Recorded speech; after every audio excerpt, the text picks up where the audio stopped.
Hello नमस्कार दोस्तों, welcome to the effective stock market channel. आज के इस वीडियो में हम देखने वाले हैं how to pick stocks for long term. So let's begin. तो स्टॉक्स पिक करने के लिए दो तरीके होते हैं, एक तो टेक्निकल एनालिसिस से और एक तो फंडामेंटल एनालिसिस से। So technical analysis means this charts as you can see on my screen as Tata Motors.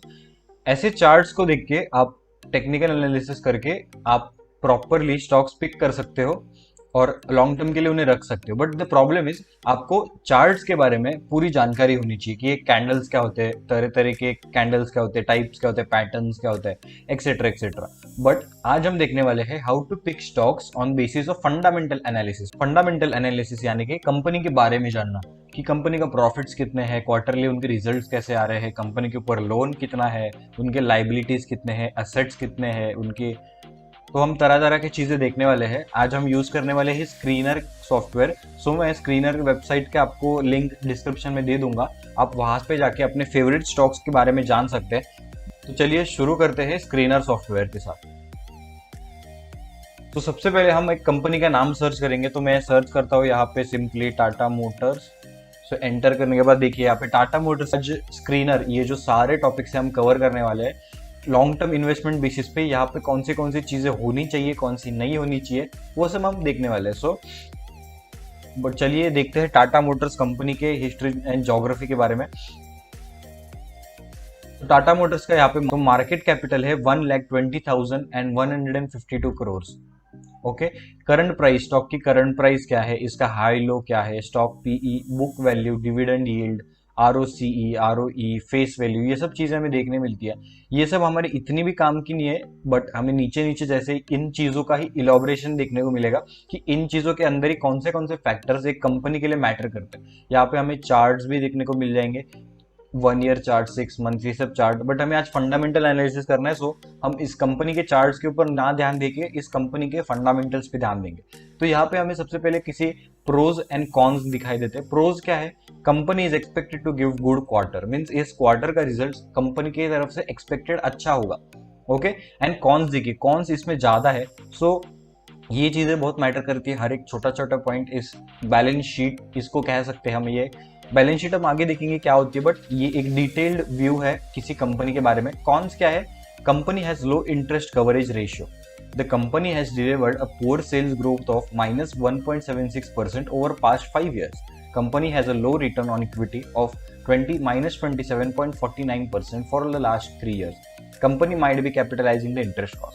तो ये सब कॉन्स है जो मैटर करते हैं हमें as a long term investment के लिए। और प्रोज बहुत कम, एक ही प्रो है, और कॉन्स देखेंगे तो 4 कॉन्स है। सो हमें ये चीजें बहुत ध्यान में रखते हुए एक कंपनी का स्टॉक चूज करना है।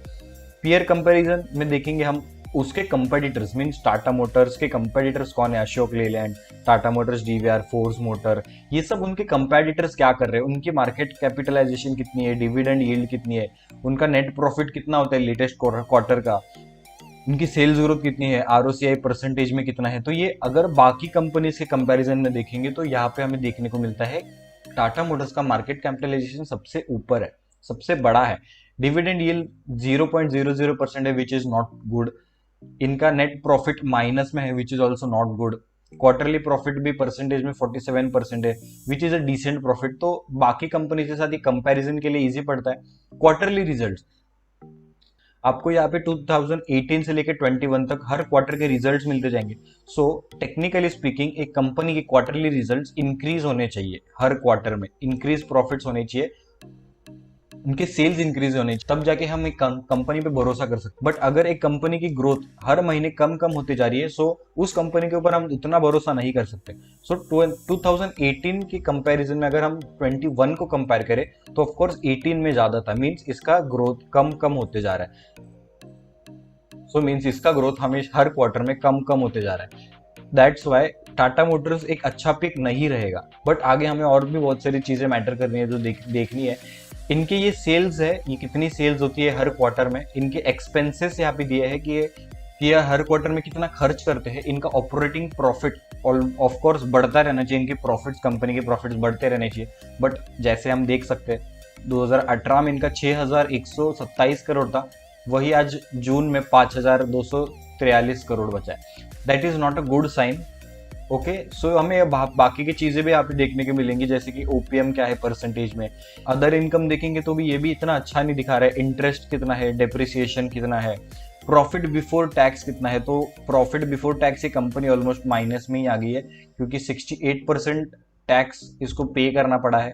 इनका नेट प्रॉफिट देख लीजिए, इस क्वार्टर का, जून 2021 क्वार्टर का इनका नेट प्रॉफिट हुआ है -4451 crore. Okay, so which is not at all a good sign. अभी हम देखते हैं इनका प्रॉफिट लॉस ऊपर हर एक साल की क्वार्टर का था, यहाँ पे हर एक साल का है, मतलब 10, 11, 12, 13, 14 ऐसे। तो हम देखेंगे तो सेल्स यहाँ पे 19,200 था और यहाँ पे ऑलमोस्ट 2,50,000 हो गया, so which is a good sign. इनके एक्सपेंसेस देखेंगे तो एक्सपेंसेस भी उतने ही बढ़ चुके हैं जितने profit, which is a decent, मैं कहूंगा डिसेंट है ये एक्सपेंसेस। ऑपरेटिंग प्रॉफिट कितने हैं, ऑपरेटिंग प्रॉफिट भी इंक्रीज होते जा रही है, 6, 16, 22, 24। आज की डेट में इतना प्रॉफिट होता है इनका हर साल। ओके, और ये नंबर सब क्रोर्स में है, so please kindly noted. Other income sources क्या है इनके, वो बढ़, यहाँ पे अगर देखेंगे तो अदर इनकम सोर्सेस से इनका थोड़ा नेगेटिव में चला गया है। इंटरेस्ट 8,000 करोड़ है, डेप्रिसिएशन, प्रॉफिट बिफोर टैक्स तो देखेंगे तो माइनस में है। नेट प्रॉफिट उनका 13,000 करोड़ है, बट वो भी माइनस में है, which is also not good sign. अब देखते हैं हम बैलेंस शीट की तरफ। ये होती है कंपनी की बैलेंस शीट, इसका शेयर कैपिटलाइजेशन कितना है, हर साल उसके शेयर कैपिटलाइजेशन बढ़ रहा है या कम हो रहा है। तो हम देख सकते हैं कि बहुत कम बढ़ रहा है, बट एटलीस्ट बढ़ रहा है। ओके, सो इनके पास रिजर्व्स कितने, रिजर्व्स यानी कि अगर इस कंपनी पे कुछ प्रॉब्लम हो जाए, कल को लेके कुछ पैसे को लेके कुछ प्रॉब्लम हो जाए, तो इन कंपनी के पास रिजर्व्स होते हैं। तो इसके पास 2010 में 7,636 करोड़ थे, आज मार्च में 54,481 करोड़ है, which is a good sign कि इन लोगों के पास रिजर्व्स ज्यादा है। इनके पास बोरोविंग्स कितनी है कि ये लोग ने लोगों से लिया कितना है, बोरोविंग्स कितने लोगों से कितने पैसे लिए ये लोग ने, तो वो भी देखेंगे तो हम ये बढ़ता ही जा रहा है हर साल, which is not a good sign. Borrowings at least stable रहे या फिर थोड़े बड़े, बट इस कंपनी के बोरोविंग्स कुछ ज्यादा ही बड़े हैं, which is not a good sign. Okay, other liabilities, other liabilities भी बहुत है, ऑलमोस्ट अभी 1,44,193 करोड़ की लाइबिलिटीज है, which is not an good sign. अभी ये हो गया खर्चे की बात। अभी हम आते हैं असेट्स की तरफ। अभी इन लोग के पास फिक्स्ड असेट्स है जिनसे इन लोग को इतनी इनकम होती है, 1,38,708 करोड़। इनका CWIP, इनकी इन्वेस्टमेंट इतनी है, इनके अदर असेट्स इतने, तो इनके पास टोटल असेट्स है 3,41,570 करोड़। सो अगर हम देखेंगे तो लाइबिलिटीज एंड असेट्स इनकी मैच कर रहे हैं, which is a decent sign. Okay, तो कैश फ्लो इनके पास कितने हैं, तो ये कैश फ्लो हर क्वार्टर में, हर साल इनके कैश फ्लोज कितने होते हैं, ये रेशियोज है कुछ जो अपने कुछ काम के नहीं है फिलहाल। ये इंपॉर्टेंट चीज है, शेयर होल्डिंग पैटर्न। अभी शेयर होल्डिंग पैटर्न क्या हुआ, कितने लोगों के पास टाटा मोटर्स के कितने शेयर्स है।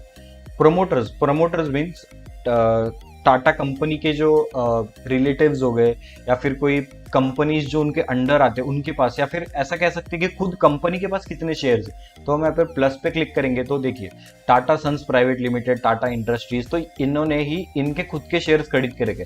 बट एज अगर आपको कोई स्टॉक देखना है तो उसके प्रोमोटर होल्डिंग एटलीस्ट 51% होना चाहिए, या फिर 51 के आसपास तो होना चाहिए, बट ये 46 है, which is not a good sign. 51 के आसपास मीन्स 49, 50, 51, अगर 52 के ऊपर है तो well and good, but at least 51 तो होना ही चाहिए। FIIs मतलब फॉरेन इंस्टीट्यूशनल इन्वेस्टर्स के पास 14% है, डोमेस्टिक इंस्टीट्यूशनल इन्वेस्टर के पास 11% है, गवर्नमेंट के पास 0.15% है और पब्लिक के पास 27.69% है। मतलब प्रमोटर्स के पास कम है और पब्लिक के पास भी डिसेंट है। सो हम इसे लॉन्ग टर्म इन्वेस्टमेंट के अगर देखा जाए तो इसे हम डिसेंट मानेंगे, ना ही ज्यादा खराब है ना ही ज्यादा अच्छा है। अभी हम देखते हैं कोई और कंपनी, जैसे कि हम देखते हैं आईशेयर मोटर, जो इसका ही एक कंपेटिटर है। देखते हैं उस कंपेटिटर के फंडामेंटल्स क्या कह रहे हैं। सो ये तो वही चीज है, मार्केट कैपिटल कितना है, current price, high low, book value, ROE, वो सब चीजें। हम नीचे देखते हैं। अभी देखिए यहाँ पे प्रोज 3 है और कॉन्स एक ही है। प्रोज क्या है, company is almost debt free. Debt मतलब लोन, मतलब कंपनी के ऊपर बहुत नेग्लिजिबल लोन है, बहुत कम लोन है, ज्यादा लोन नहीं है। फिर company is expected to give a good quarter, company has been maintaining a healthy dividend payout of 22.88%. Means company dividend payout बहुत अच्छा दे रही है। और कॉन्स क्या है, the company has delivered a poor sales growth of 7.15% over 5 years। Means इसके sales growth में थोड़ी कमतरता है, but that's not an big issue. So peer comparison में वही आइशर, हीरो मोटोकॉर्प अलग अलग कंपनीज के साथ आप यहाँ पे कंपेयर कर सकते हो। बट मैं सजेस्ट करूंगा यहाँ पे कंपेयर करने से अच्छा आप पूरा एक कंपनी का बैलेंस शीट देखिए, पूरा उसके डिटेल्स देखिए और फिर दूसरे कंपनी के वही डिटेल्स देखिए ना। यहाँ पे क्योंकि हमें बहुत कम चीजें पता करने को मिलती है, बट अगर आप दूसरे कंपनीज को देखोगे तो वो ज्यादा बेटर रहेगा। इनके क्वार्टरली रिजल्ट अगर हम देखेंगे तो कंसिस्टेंटली बढ़ रहे 2408 करोड़ से 2940 crore, which is a decent amount. धीरे धीरे बढ़ रहे, इनके एक्सपेंसेस भी बढ़ रहे हैं। ऑफकोर्स एक कंपनी ग्रोथ कर रही है तो उसको एक्सपेंसेस पे भी थोड़ा ध्यान देना पड़ेगा, but as compare to Tata motors इनके एक्सपेंसेस अच्छे हैं, ज्यादा भी नहीं है बहुत कम भी नहीं है। It is a healthy expenses. Okay, अगर आप यहाँ पे देखेंगे तो 1696 से लेकर आज की इस कंपनी के एक्सपेंसेस 1651 है, which is good, very good. But also यहाँ पे कुछ एक सेल्स ग्रोथ भी कम हुई है, इसके लिए हम देख रहे हैं कि यहाँ पे एक्सपेंसेस भी कम हो गए, but it's fine. Operating profit कितना है, इनके प्रॉफिट्स कितने होते हैं ये डेट्स के हिसाब से। ओके, ऑपरेटिंग प्रॉफिट्स हो गया, ओपीएम, अदर इनकम, इंटर, ये सब प्रॉफिट बिफोर टैक्स देंगे तो हम ये कंपनी अभी भी टैक्सेशन के बाद भी प्रॉफिट में है। इनका net profit, total profit after all this calculations is, इनके वही प्रॉफिट एंड लॉसेस हो गया, सेल्स कितना है, इनके एक्सपेंसेस कितने हैं, तो ऑपरेटिंग प्रॉफिट इतना हो गया। बट अगर हम देखेंगे तो प्रॉफिट, नेट प्रॉफिट 1639 करोड़ हुआ है। और अगर हम टाटा मोटर्स से कंपेयर करें तो टाटा मोटर्स का -4000 समथिंग करोड़ था। Okay, so this is a good sign that company is in profit. Okay, so हम देखेंगे balance sheet. So share capitalization कितना है, सो ये कंसिस्टेंट रहा है। ओके, रिजर्व्स कितने हैं, रिजर्व्स इनके कंसिस्टेंटली बढ़ते गए, which is a good sign. इनकी बोरोविंग्स देखेंगे तो नेग्लिजिबल है, बहुत कम बोरोविंग्स है as compare to Tata motors के समथिंग 1 लाख करोड़ के बोरोविंग्स है। बट आइशर मोटर के बोरोविंग्स ऑलमोस्ट 219 करोड़ है सिर्फ। अदर लाइबिलिटीज इनके है तो टोटल लाइबिलिटीज इनके हो जाते हैं 14,559 करोड़। और इनके पास असेट्स भी है कुछ, तो हम यहाँ पे देख सकते हैं असेट्स क्या क्या है। इन्वेस्टमेंट हो गया, अदर एसेट्स, फिक्स असेट्स, और टोटल एसेट्स उतने ही है जितने लाइबिलिटीज है, which is a decent sign. ना कंपनी ज्यादा ओवर वैल्यूड है ना जो अंडर वैल्यूड है। तो हम आगे बढ़ते कैश फ्लो की तरफ। यहाँ पे हम उनके कैश फ्लोज देख सकते हैं कि कंपनी के अंदर कैश फ्लो कितना हो रहा है, इनके रेशियोज कितने हैं, जो ऑफकोर्स वापस हमारे कुछ काम के इतने नहीं है। शेयर होल्डिंग पैटर्न हम देखते हैं, प्रोमोटर्स के पास 49.22% ऑफ शेयर होल्डर्स है, which is a good sign. FIIs के पास 28% शेयर होल्डिंग है, DIIs के पास 9.50, गवर्नमेंट के पास 0.10%, पब्लिक के पास 12.36%। So which is actually good sign. Share holding pattern के ऊपर हम जज कर सकते हैं कंपनी को, क्योंकि प्रमोटर्स के पास जितना ज्यादा होल्डिंग होगा उतना ज्यादा एक कंपनी भरोसेमंद होगा। सो इस नंबर पे आप हमेशा ध्यान रखिए, एटलीस्ट 50% होना चाहिए। और यहाँ पे नीचे हमें कुछ डॉक्यूमेंट्स, अगर आपको डीप स्टडी करनी है फाइनेंशियल ईयर 2021 में कैसा था, 2020 में कैसा था, 19, 18, 17, एक डीप स्टडी के लिए credit ratings, con calls, recent announcements क्या थे, सो आप यहाँ पे जाके देख सकते हो, अलग अलग चीजें आपको देखने को मिल सकती है। Okay, so I hope you understand कि एक कंपनी के फंडामेंटल्स को कैसे चेक किया जा सकता है। और अगर आपको टेक्निकल्स के बारे में सीखना है, हाउ कैंडल्स वर्क, कैंडल के पैटर्न्स क्या होते हैं, टाइप्स ऑफ कैंडल्स क्या होते हैं, तो आप मुझे इंस्टाग्राम में DM कर सकते हो। मैं अपने बेसिक्स के क्लासेस भी लेता हूँ, 500 रुपीज़ पर मंथ मेरे क्लासेस का फीस है। सो आप मुझे इंस्टाग्राम में DM कर सकते हो, मैं लिंक डिस्क्रिप्शन में दे दूंगा। अगर आपको कैंडल्स टेक्निकल्स के बारे में सीखना है सो, बट मैंने आज आपको फंडामेंटल्स कैसे रीड करते कंपनी के वो चीज सिखा दी है। So hope you enjoyed the video. और अगर आपको ये वीडियो अच्छा लगता है तो please like, share and subscribe to my channel, और कमेंट करना बिल्कुल ना भूलिए। आपको ये वीडियो कैसा लगा प्लीज मुझे बताइए। So thank you for watching.